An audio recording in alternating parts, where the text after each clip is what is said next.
hardly anybody survived. My parents were gone. My father died in 1943. I mean, he died from hunger because when the war, when the Germans occupied the city, he had some skills and they wanted him to work for him, and he said, no, he's not going to work for the Germans. And he just died from hunger, whatever. My younger brother, Michael, he was 16 years old, and he died from typhoid. My mother was taken to Auschwitz. And all the brother and his family went to Treblinka, and my younger sister went to, that's the way thing. I had 17 cousins, and one survived and went to Israel. Grandparents, I don't even know what happened to them, how they died. There was nobody. Uncles, aunts, nobody, really nobody. I was in a group of about 500 women, the women that came from the Radom ghetto and then Hindenburg. And most of us survived for some reason.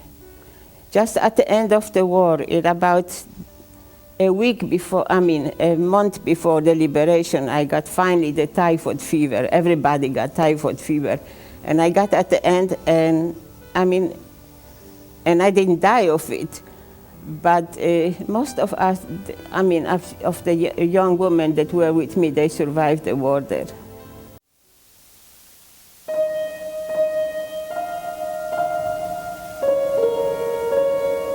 And there was a couple of Germans with a little girl. She was maybe 3-4 years old.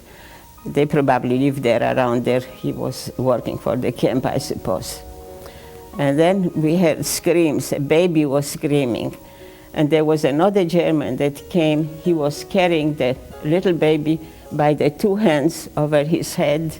And he approached that family of Germans there that were playing. And he threw the baby in the air and shot him. And the little girl was clapping her hands, and she says, once more, once more. She wanted to see it once more. Of course, the little baby was a Jewish baby. And this thing comes back to me very often when I don't sleep at night. I think about that baby. There were many more Jewish babies like that.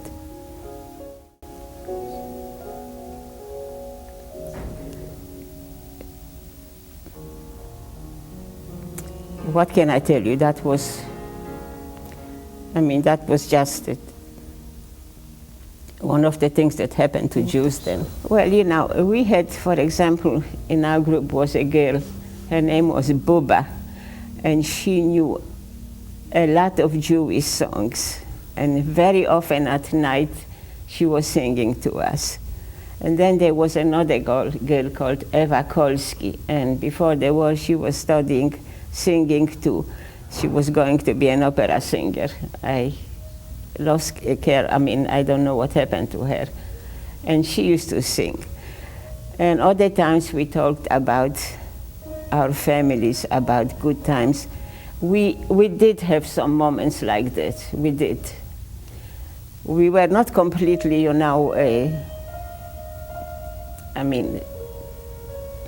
down, and we knew that we would survive.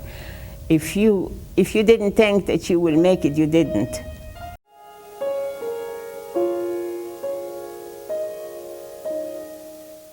People being killed by beating, by shooting. I didn't see people being taken to the oven because, if I saw it, I would be there too.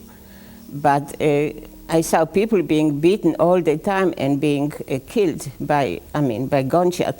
As a matter of fact, somebody shot at me too, but it missed.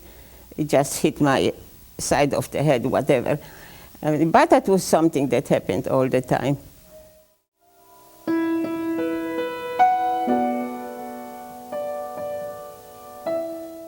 I remember when things started in Cambodia, it was just, a horrible thing for me to know. And then later you get used to it. It happens in Yugoslavia, in Africa, and everywhere. And people never learn. And we were hoping that it was not the first thing. It was, before that, it was the thing in Armenia with the Turks also. And then it was our story. But it happens all the time.